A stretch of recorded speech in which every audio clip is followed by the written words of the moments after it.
Welcome back. पहली video में मैंने आपको बताया था कि कौन कौन से प्रोसीजर है, क्या प्रोसेस है वीज़ा अगर आप ट्रैवल कर रहे हैं तो कौन कौन सी चीज़ें चाहिए।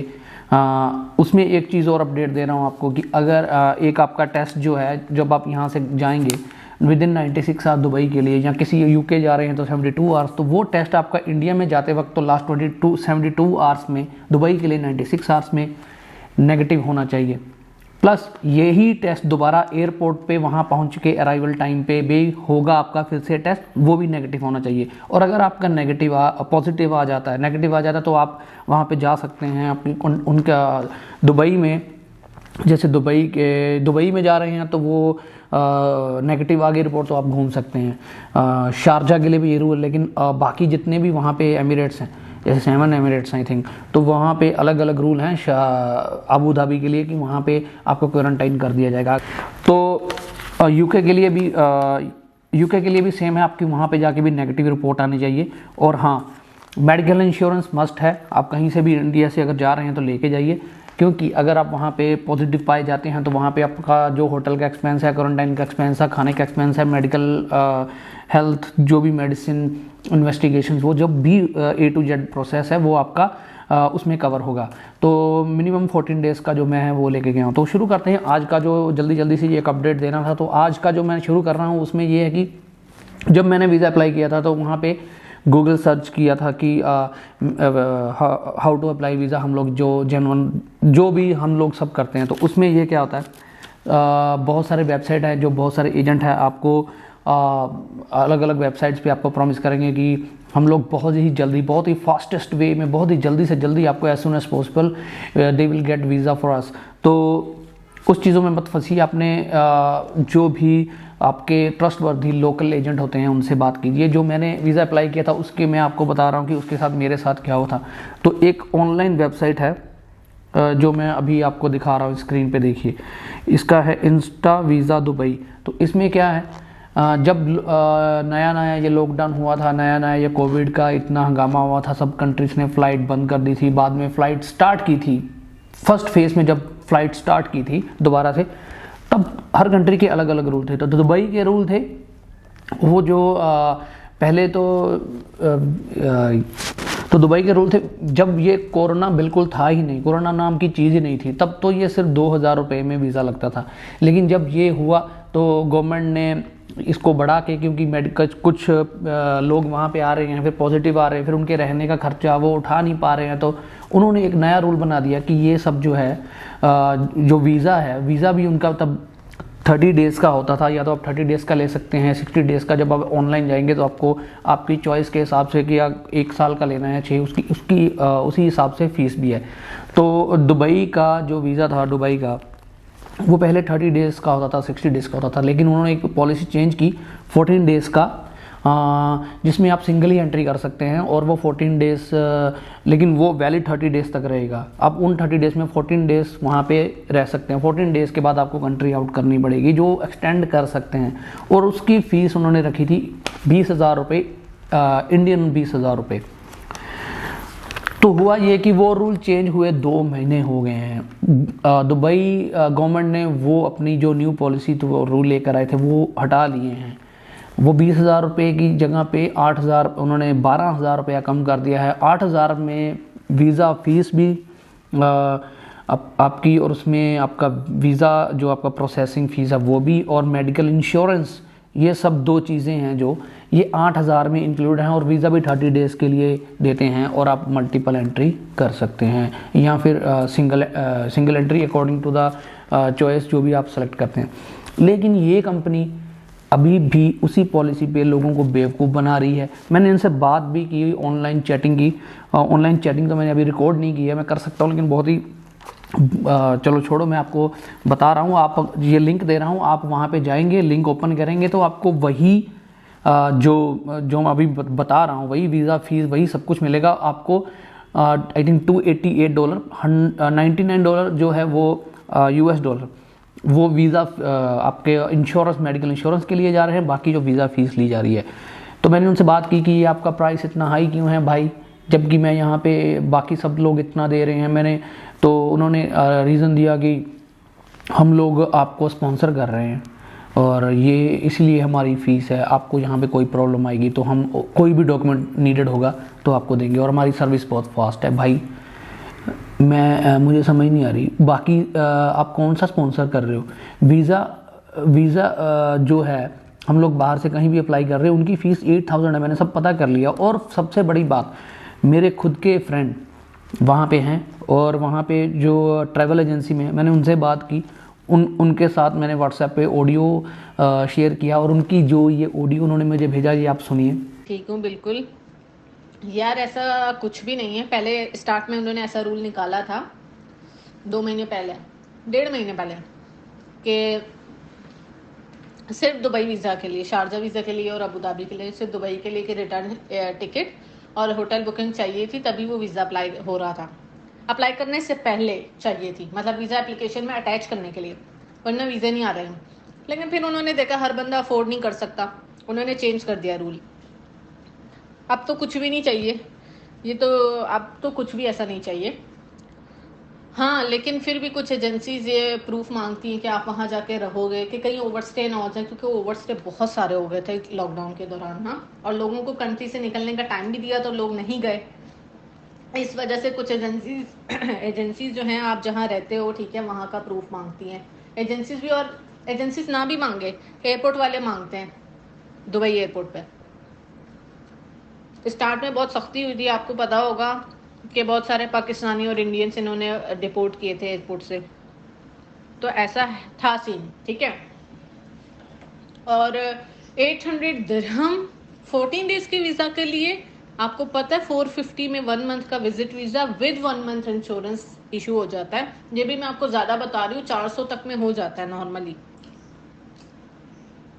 इतना महंगा भी लिया तो इशू हो गया, ठीक है। तो डॉक्यूमेंट्स प्रोवाइड करने की ज़रूरत नहीं है, इनको नहीं चाहिए। अगर मांगेंगे तो दुबई एयरपोर्ट पे वो खुद मांग लेंगे, नहीं तो वो ऐसे ही आने देंगे। अब तो ऐसा कोई स्ट्रिक्टनेस नहीं है। ओके, तो अब तक आप जान गए होंगे कि ये एक फ्रॉड है। ये सब अभी मैंने इनसे बात की कि आप इस पॉलिसी को लोगों को फुल कर रहे हैं, मैंने उनको रेटिंग भी दी है, लेकिन उसके बारे में उनकी तरफ से मुझे कोई रिस्पॉन्स नहीं है। सिर्फ ये कि उनकी सर्विस जो भी आप पूछते हैं, बाकी चीज़ों में वीज़ा अप्लाई करना वो आपकी हेल्प करते हैं, उस चीज़ में वो उनकी सर्विस बहुत अच्छी है। लेकिन ये जो लोगों को ऐसे फूल किया जा रहा है, लूटा जा रहा है, ये सब चीज़ें जो हैं वो उसके लिए मैंने इनको बहुत रेटिंग बहुत कम दी है। तो ये था एक नंबर 1 जिसको मैंने बैंड बजानी थी। तो दूसरी है मेरी, अब जो मेरा ट्रिप जो मेरे साथ हुआ वो कोरोना की वजह से जो मेरे साथ हुआ, जो मेरी फ़्लाइट कैंसिल हुई, और मैं और दूसरा जो अब मैं शुरू करने जा रहा हूँ उसमें ये है कि जो मेरा प्लान था, इनिशियल प्लान था दुबई जाने का, उसमें मेरी पहले वो कितना स्टार्टिंग से लेके अब तक मेरा वहाँ जाने के लिए मेरे साथ क्या क्या हुआ, कितनी बार फ़्लाइट करवाई, कितनी बार कैंसिल हुई, कौन सी कंपनी ने कैसा रिस्पॉन्स दिया। मैंने सोचा था कि ऐसा नहीं करूँगा, लेकिन ये मुझे करना पड़ा है। जब आप वीडियो को एंड तक देखेंगे आपको पता चल जाएगा कि ये सब मैं क्यों कर रहा हूँ। तो सबसे पहले शुरू करते हैं 4 जनवरी को, जब मेरा इनिशियल प्लान था। मैं 4 जनवरी को जाऊँगा, 6 को आई थिंक वापस आ जाऊँगा, ठीक है। सॉरी, 4 जनवरी को जाऊँगा और मेरी 7 जनवरी की रिटर्न थी।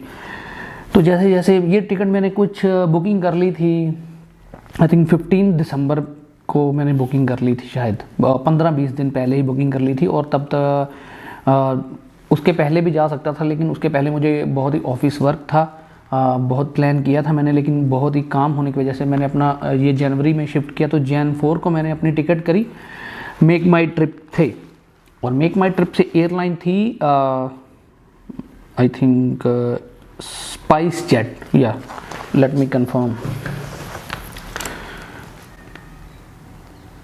ऐसे किसी को अंदाजे से नहीं बोलना चाहिए पूरा श्योर, क्योंकि हम लोग उनको एक्सपोज कर रहे हैं या कुछ भी, ये कुछ भी वीडियो है, तो हमें अच्छी तरह से उनसे जो भी है ड्यू टू हाँ, ये स्पाइस जेट की ही फ़्लाइट थी और स्पाइस जेट की ही मेरी ओके, ये भी स्पाइस जेट। तो ये कंफर्म है, किसी को चाहिए तो ये मैं ईमेल उसके साथ शेयर कर सकता हूँ। अब मैं जो बताने जा रहा हूँ वो सुन के आपके होश उड़ जाएंगे, क्या क्या हुआ है जो मैंने कभी सोचा भी नहीं था। स्पाइस जेट से मैंने रिटर्न टिकट करवाई 4 जनवरी को जाने की, 7 जनवरी को वापस आने की। 15 जनवरी को करवाई थी। जैसे जैसे दिन नज़दीक आते गए 25 जनवरी को पहला मैसेज आता है, 25 दिसंबर को, कि आपकी जो वापस आने की फ़्लाइट है 7 की बजाय 8 की कर दी गई है। और मैंने कहा चलो ठीक है भाई, एक दिन और सही। लेकिन उसमें यह था कि जो मैंने अपने अकॉर्डिंग, मेरा जो भी शेड्यूल था उसके अकॉर्डिंग मैं जैसे वहाँ से मैं ये प्रेफर करता हूँ, जहाँ जब भी कहीं जाना होता है जो फ़्लाइट जाने का टाइम हो, फ़्लाइट हो 12 बजे के बाद हो दोपहर को, रात को कभी भी चलेगा, सुबह 6 बजे अर्ली मॉर्निंग में ना हो। वापस आने का भी मैंने ऐसे किया था, लेकिन इन्होंने जो मुझे वापस जाने की अर्निंग की टिकट दी वो वहाँ से बहुत ही अर्ली लीव कर रही थी। लेकिन फिर भी मैंने सोचा कि चलो कोई बात नहीं। 25 दिन गए, 25 तारीख गई, 26, 27 दिसंबर को मुझे फिर से एक मैसेज आता है कि आपकी फ़्लाइट जो है जाने की 4 जनवरी की वो रिवाइज़ करके 3 की कर दी गई है। और रीज़न क्या था? ड्यू टू कोविड-19 restrictions in India, your flight from Amritsar to Dubai has been revised, and also the flight from Dubai to Amritsar, your return flight has been revised also। तो तब मुझे गुस्सा आया। जाने की फ़्लाइट थी वो भी अर्ली मॉर्निंग कर दी गई, सुबह 5 बजे 6 बजे। आने की फ़्लाइट थी वो भी वापस अर्ली, और एक एक दिन बढ़ा दिया गया। पूरा का पूरा इन्होंने मेरा इन्होंने मेरे ट्रिप की इन्होंने मतलब कि पूरी अच्छी तरह से खादी पीती मेरे पूरे ट्रिप की, मेरे पूरे स्केड्यूल की माफ़ कीजिएगा ये वर्ड मुझे बहुत ही गुस्सा आ रहा है, क्योंकि आगे आगे आप जैसे जैसे सुनते जाएंगे आपको भी बहुत ही शॉकिंग, बहुत ही शॉक्ड होने वाले हो आप। तो उसके बाद क्या हुआ दोस्तों? उसके बाद ये हुआ, मैंने फ़्लाइट बात की एयरलाइन से पहले, सबसे पहले मेक माई ट्रिप से। तो मेक माई ट्रिप से जैसे बात की तो मेक माई ट्रिप ने सबसे पहले क्या किया मेरे साथ? उन्होंने ऑब्वियसली कि आप एयरलाइन से बात करिए, आप अगर आप कैंसिल करना चाहते हैं। मैंने कहा कि मैं जाना ही नहीं चाहता, मेरे अकॉर्डिंग जाने का जो मेरा प्लान था वो आपके पहले वाली टाइमिंग के हिसाब से, आपने फ़्लाइट कैंसिल की है तो आप बात करिए एयरलाइन से, तो मैं क्यों करूं? टिकट बुकिंग करते वक्त जब हम आपसे डील कर रहे हैं, आप बीच में एयरलाइन के और हमारे बीच में एक मीडियोकर हैं, तो आप एजेंट बने हुए हैं। आप टिकट बुकिंग करते वक्त आपने हमसे कुछ नहीं पूछा भाई साहब कि आपको कौन आप कंफर्म हैं, अगर आप इस तारीख को जाना चाहते हैं तो हम एयरलाइन से पूछ के, आप एयरलाइन से एक बार पूछ लीजिए तो फिर मैं आपको बताऊंगा। लेकिन ऐसा नहीं। तो फिर मैंने उनको कहा कि मैं एयरलाइन से बात क्यों करूँ, लेकिन बहुत ही बहस होने के बाद एयरलाइन से बात की। एयरलाइन ने मुझे बोला कि हाँ हम लोग आपको रिफ़ंड कर देंगे, और उन्होंने बोला कि हमारी तरफ से रिफ़ंड का प्रोसेस हो चुका है। लेकिन ये ऐप जो फ्लिपकार्ट, मेक माई ट्रिप, सब जो है ये सब लोगों की करने के लिए लगे हुए हैं, लूटने के लिए लगे हुए हैं। इन्होंने क्या किया, मैंने फिर इनको कॉल किया, इन्होंने कहा कि हम लोग आपको नहीं दे सकते, आप मुझे एयरलाइन, मैंने कहा कि एयरलाइन ने मुझे कह दिया है और उन्होंने रिफ़ंड प्रोसेस स्टार्ट कर दिया है। लेकिन इन्होंने नहीं माना। इन्होंने कहा कि आप हमें उनसे ईमेल करवाइए, हमें वहाँ से टेक्स्ट मैसेज करवाइए, या हमारा उनसे कुछ रिटर्न प्रूफ हो तो हम ये इनिशिएट कर सकते हैं।